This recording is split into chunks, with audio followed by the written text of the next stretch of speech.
الصحابۃ کلہم عدول، سارے صحابہ رسول اللہ کے عادل ہیں. بے وَكُلًّا شک وَعَدَ حق اللَّهُ ہے. الْحُسْنَى، قرآن کی 27ویں پارے کی سورہ حدید کی آیت ہے. اللہ قرآن میں فرماتا ہے رسول کے سارے صحابہ سے اللہ نے وعدہ کر لیا ہے کہ ان کو جنت ملے گی، بے شک سبحان ان کے لیے اللہ وعدہ ہے. سبحان اللہ. اور انہی کے متعلق قرآن میں آیت نازل ہوئی رضی اللہ عنہم ورضوا عنہ، اللہ ان سے راضی ہوا اور وہ اللہ سے راضی ہوئے. 3 مرتبہ شک. یہ آیت آئی قرآن پاک میں، اللہ تبارک و تعالیٰ ان سے راضی ہوا. تو میرے عزیزو، جن سے خود اللہ راضی ہے اور کلام پاک میں سند کے طور پر آیت آ گئی، ان صحابہ کے بارے میں تم بات کر سکتے ہو؟ اس لیے سب سے بالکل پہلے نہیں، آج میری بالکل گفتگو شروع ہونے سے پہلے یہ اہل سنت و جماعت کا مسلم عقیدہ سمجھ کر کے چلو، صحابہ کے آپس کے معاملات اور اختلافات ہمارا موضوع سخن کبھی نہیں ہو سکتے، صحیح بات. ہماری تقریر کا عنوان کبھی نہیں ہو سکتے. ہاں تاریخ ہم بتاتے ہیں، اور تاریخ بتانے کے بعد آپ کو ہمیشہ یہ بات محفوظ رکھنی چاہیے کہ وہ سب رسول اللہ کے صحبت یافتہ ہیں، حضور کے سچے بے شک. غلاموں میں سے ہیں. صحیح بات. اگر ان کے درمیان کوئی معاملات ہوئے بھی تھے تو ان کا مولا، ان کا آقا رسول کریم صلی اللہ تعالیٰ علیہ وسلم ان کے ساتھ ہے، اور رب العالمین ان کے ساتھ فیصلہ فرمانے والا ہے. بے شک صحیح نہ بات. تم سزا دے سکتے ہو نہ جزا دے سکتے ہو. اب سنیے کہ حضور صلی اللہ تعالیٰ علیہ وسلم کی امت کے علماء کا اختلاف امت کے لیے رحمت ہے. صحیح اس بات. پر باضابطہ کتاب ہے، موجود ہے. لیکن وہ اختلاف محمود اس کے پورے شرائط ہیں. کیسے اختلاف ہوگا؟ مثال کے طور پر حق پہچاننے کے لیے، حق جاننے کے لیے دونوں بھاگ رہے ہیں، دونوں دوڑ رہے ہیں. اس کی ایک مثال میں آپ کو دے دوں. رسول پاک صلی اللہ تعالیٰ علیہ وسلم نے صحابہ کی ایک جماعت کو، بنو قریظہ ایک محلہ تھا، ایک قبیلہ تھا مدینے سے باہر، کہا کہ تم جلدی سے نکلو، عصر تک وہاں پہنچ جانا، اور اتنی جلدی جاؤ کہ عصر کی نماز وہیں جا کے پڑھنا، مدینے سے نکل جاؤ. حضور نے بھیجا. اب یہ صحابہ کی ایک جماعتیں جا رہی ہے، چل رہے تھے، بیچ راستے میں عصر کا وقت اتنا ہو گیا کہ سورج ڈوبنے کے قریب آیا، لیکن یہ ابھی اپنی منزل نہیں پہنچے. تو اب صحابہ کی جماعت میں اختلاف. آدھے صحابہ یہ کہنے لگے ہم نماز یہاں پڑھ لیں گے، سورج ڈوب جائے گا، عصر قضا ہو جائے گی. حضور کے فرمانے کا مقصد یہ نہیں ہے کہ عصر چھوڑ کر کے جاؤ، حضور نے فرمایا تھا جلدی جاؤ. بعض دوسرے صحابہ نے کہا نہیں، حضور نے فرمایا بنو قریظہ میں جا کے عصر پڑھو، ہم وہیں جا کر کے پڑھیں گے، چاہے سورج ڈوبے چاہے رہے. کہا رسول اللہ نے فرمایا ہے تو ہم وہی کریں گے. بے شک بے شک. اختلاف ہوا نا، دونوں کے درمیان اختلاف. لیکن اس اختلاف کی وجہ سے ان دونوں نے آپس میں ایک دوسرے کو گالی گلوچ تو نہیں کیا، ایک دوسرے کے خاندان کو نہیں بولا. دونوں کی مرضی، دونوں کا مقصد حق کو پہچاننا، صحیح منزل تک پہنچنا، دونوں کی خواہش تھی، نیک خواہشات ہیں. اس میں اختلاف ہوا. بہرحال آدھے لوگوں نے نماز پڑھ لی، اور آدھے جو نماز نہیں پڑھے تھے وہ بنو قریظہ تک پہنچے، سورج ڈوب گیا، عصر قضا ہو گئی. اب یہ مسئلہ کون صحیح کون غلط آپ بتا سکتے ہو؟ یہ دونوں جماعتوں میں کس نے صحیح کیا کس نے غلط کیا؟ اٹکل پچھو مارو گے تو اپنے دماغ سے کچھ بھی بولو گے. ہاں نماز پڑھنے والے تو صحیح تھے، نماز چھوڑ دیا انہوں نے. میرے عزیزو، نماز انہوں نے اپنی طبیعت کی مان کر نہیں چھوڑا، حضور کے فرمان کو سمجھ کر. بے شک. حضور نے فرمایا وہاں جا کر کے پڑھو، ان کا منشا یہی تھا. دونوں جماعتیں حق کی متلاشی تھیں، لیکن یہ مسئلہ رسول پاک کی حیات میں واقع ہوا تھا، ظاہری حیات میں، تو رکھ دیا گیا سامنے. اللہ کے حبیب صلی اللہ تعالیٰ علیہ وسلم سے عرض کیا گیا یا رسول اللہ صلی اللہ علیہ وسلم، دونوں جماعتوں میں ایسا اختلاف ہوا، آدھے لوگوں نے نماز پڑھ لی آدھے نے نہیں پڑھی، کیا ہے اس کا مسئلہ؟ حضور صلی اللہ تعالیٰ علیہ وسلم نے کیا فرمایا؟ یہ میرے صحابہ کی دونوں جماعتیں حق پر ہیں. سبحان اللہ. دونوں حق پر ہیں. بے شک. یہاں سے پتہ چلا کہ حق کی تلاش میں نکلنے والا اختلاف وہ محمود ہوتا ہے. بے شک. دونوں اللہ رب العزت کی رضا چاہتے ہیں، باقی اور کوئی مقصد نہیں. صحابہ میں بھی جو باتیں ہوئی ہیں وہ حق کو پہنچنے کے لیے، اللہ کی رضا حاصل کرنے کے لیے. وہ ایسا نہیں ہے کہ اپنی مرضی اور اپنے پیٹ سے کوئی چیز نکلی اور اس پر لڑ پڑے ہوں. نہیں، اللہ کی رضا. ایک بندے کو لگتا ہے اس میں اللہ کی رضا ہے، دوسرے کو لگتا ہے اس میں اللہ کی رضا ہے. اللہ کی رضا حاصل کرنے میں یہ اختلاف جو ہوا وہ اختلاف محمود ہے. اور اپنی نفسانی خواہشات کے لیے جو اختلاف ہوتا ہے اس کو اختلاف مذموم کہتے ہیں، جو آج بہت ساری جگہوں پر واقع ہو چکا ہے. پرسنل دشمنی، ذاتی دشمنی کے لیے دین کا بھی استعمال, قلم کا بھی استعمال, زبان کا بھی استعمال, گالی گلوچ, کسی بھی حد تک لوگ جانے کو تیار ہو جاتے ہیں. یہ اختلاف محمود نہیں, اختلاف مذموم. کسی عالم کی تحقیقات سے اگر آپ کو اختلاف ہے تو ادب کے دائرے میں اس کا اختلاف کر سکتے ہو آپ, ادب کے دائرے میں. بالکل ایسے اختلافات کی ایک بہت لمبی فہرست ہے, لیکن ابھی آج ہمارا وہ ٹاپک نہیں ہے. میں نے یہ بات کیوں شروع میں رکھی, وجہ یہ ہے کہ رسول پاک صلی اللہ تعالیٰ علیہ وسلم کی وفات کے فوراً بعد ہی صحابہ میں آپس میں یہ باتوں میں اختلاف اس حد تک کا نہیں ہے کہ یہ ادھر الگ دھڑا ہو گیا, ایک دھڑا ادھر ہو گیا اور ایک دوسرے سے بات چیت نہیں کرتے, ایسا نہیں ہے. حضور پاک صلی اللہ تعالیٰ علیہ وسلم کا جسم مبارک ابھی حجرے میں رکھا ہے, صحابہ موجود تھے. اختلاف اس بات پر ہوا کہ حضور صلی اللہ تعالیٰ علیہ وسلم کو غسل دیا جائے گا کہ نہیں دیا جائے گا. بات تھی, آدھے صحابہ یہ کہتے تھے کہ حضور صلی اللہ تعالیٰ علیہ وسلم کو غسل دیں جیسے سارے لوگوں کو غسل دیا گیا ہے, غسل موت کے بعد جو غسل ہے. اب حضور صلی اللہ تعالیٰ علیہ وسلم کے لباس پاک کو کوئی ہٹائے, حضور کے لباس کو کوئی ہٹائے اور کوئی دوسرا غسل دے, ان معاملات کو لے کر کے صحابہ حجرے میں کھڑے ہو کر کے آپس میں یہ باتیں کر رہے تھے. یہ اختلاف مذموم نہیں, محمود تھا. بعض کہہ رہے تھے غسل دیا جائے, بعض صحابہ کہہ رہے تھے نہیں, نبی پاک صلی اللہ تعالیٰ علیہ وسلم نور علی نور, بے شک, سبحان اللہ. اللہ کے رسول صلی اللہ تعالیٰ علیہ وسلم اسی حالت میں دنیا سے جائیں گے. صحابہ میں یہ بات ابھی چل رہی تھی. حدیث شریف ہے, صحیح حدیث ہے بخاری کی بھی, کہ اچانک وہ حجرے میں جتنے کھڑے صحابہ تھے, چھوٹا حجرہ تھا, بہت سارے لوگ اندر آ نہیں سکتے تھے, جتنے صحابہ کھڑے تھے وہ کہتے ہیں ہم کو غنودگی طاری ہوئی, نیند آ گئی, آنکھیں جھپکیں اور سب کے سب وہاں پر اونگنے لگے. تھوڑی دیر جھپکی آئی, پھر آنکھیں کھلی تو دیکھتے ہیں حضور کو غسل دیا ہوا ہے. سبحان اللہ. نبی پاک صلی اللہ تعالیٰ علیہ وسلم غسل شدہ ہیں, پانی کے قطرات ٹپک رہے ہیں, مسئلہ حل ہو گیا, اب لڑنا کسی بات پر نہیں تھا. دوسرا اختلاف اس بات پر ہوا کہ نبی پاک صلی اللہ تعالیٰ علیہ وسلم کو کہاں دفن کیا جائے. بعض صحابہ کہتے تھے مکہ میں لے جائیں, ان کا آبائی وطن ہے. بعض کہتے 30,000 کے قریب انبیاء اکرام بیت المقدس کے آس پاس دفن ہیں, حضور صلی اللہ تعالیٰ علیہ وسلم کے بھائی ہیں سارے انبیاء, وہاں لے جا کر کے دفن کریں. اور بعض صحابہ کہتے نہیں, ہم مدینے سے باہر نہ لے جائیں. یہ اختلاف تھا. 3 جماعتیں تھیں. پھر سیدنا ابو بکر صدیق رضی اللہ تعالیٰ عنہ سے یہ حدیث آپ نے سنائی کہ میرے آقا صلی اللہ تعالیٰ علیہ وسلم نے اپنی زندگی میں فرمایا تھا اللہ کے ہر نبی کو وہیں دفن کیا جاتا ہے جس جگہ ان کی روح قبض کی جاتی ہے. بے شک, مسئلہ حل ہو گیا. فرمایا کہ حضور صلی اللہ تعالیٰ علیہ وسلم کی روح پاک یہاں قبض کی گئی, حضرت عائشہ کے مکان میں, تو اب یہیں دفن ہوں گے. اس بات کا بھی خلاصہ ہوا. اب ان کے بعد حضور اکرم صلی اللہ تعالیٰ علیہ وسلم کی تدفین کے بعد نماز جنازہ کے بارے میں بہت سارے لوگ پوچھتے ہیں حضور کی جنازے کی نماز کیسے ہوئی.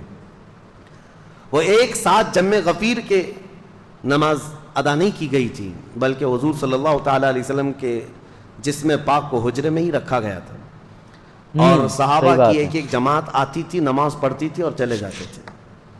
بلکہ یہ نماز جنازہ, اس نماز جنازہ کے بارے میں بھی صحابہ میں باتیں ہوئی کہ کون پڑھے گا, کون پڑھائے گا, کس طرح سے. اب اس میں پھر حضور کی ہی ایک روایت حدیث صحابہ نے سنائی کہ اللہ کے نبی نے فرمایا کہ تم سب کے سب میرے حجرے سے باہر چلے جانا. سب سے پہلے حضور صلی اللہ تعالیٰ علیہ وسلم کے جسم اقدس کے پاس نماز جنازہ کے لیے کوئی اور نہیں, جبرائیل امین آئیں گے. سبحان اللہ. سید الملائکہ حاضر ہوئے فرشتوں کی جماعت کے ساتھ. پھر ان کے بعد حضرت میکائیل علیہ السلام, پھر حضرت اسرافیل علیہ السلام, پھر حضرت اسرائیل علیہ السلام, انہوں نے نمازیں ادا کیں فرشتوں کی جماعتوں کے ساتھ.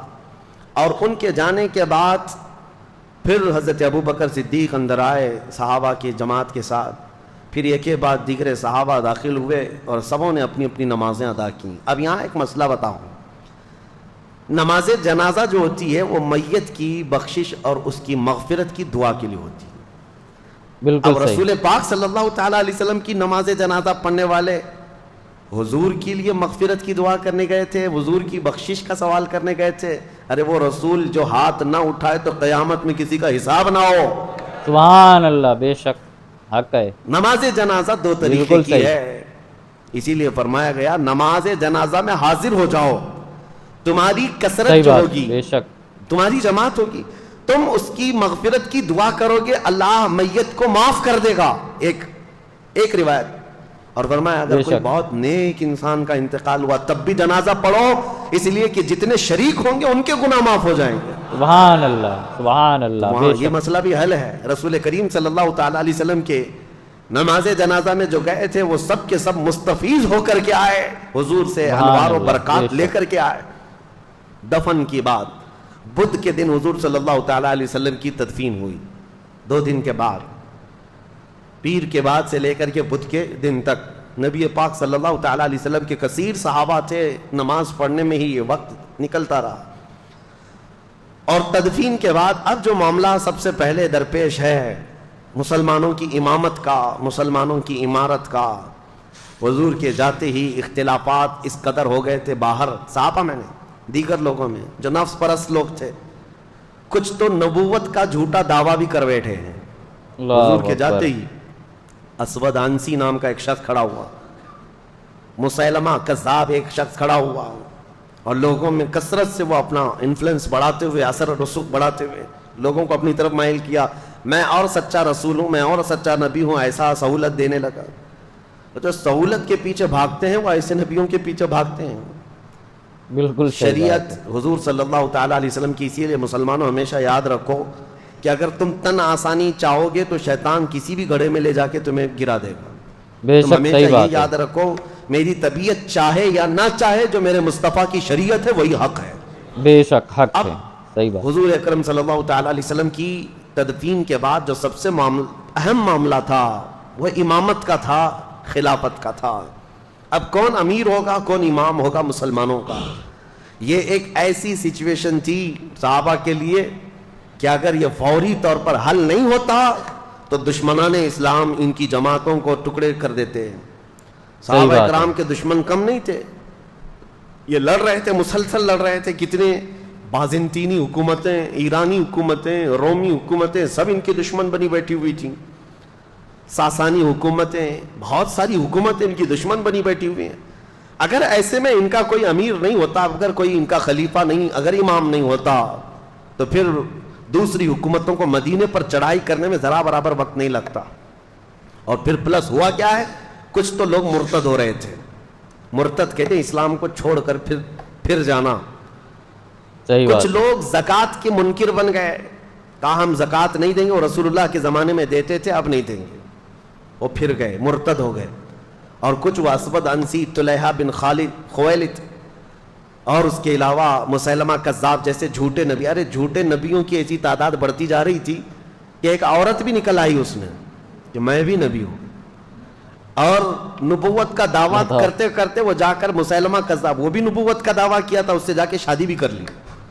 ایک ہی گھر میں 2 جھوٹے, شوہر بھی اور بیوی بھی. اور یہ کذاب دجال, جو بھی حضور کے بعد نبوت کا دعویٰ کرتا ہے اس کو دجال کہا گیا ہے. سب سے بڑا جھوٹا دنیا کا, سب سے بڑا جھوٹا اس کو دجال کہتے ہیں.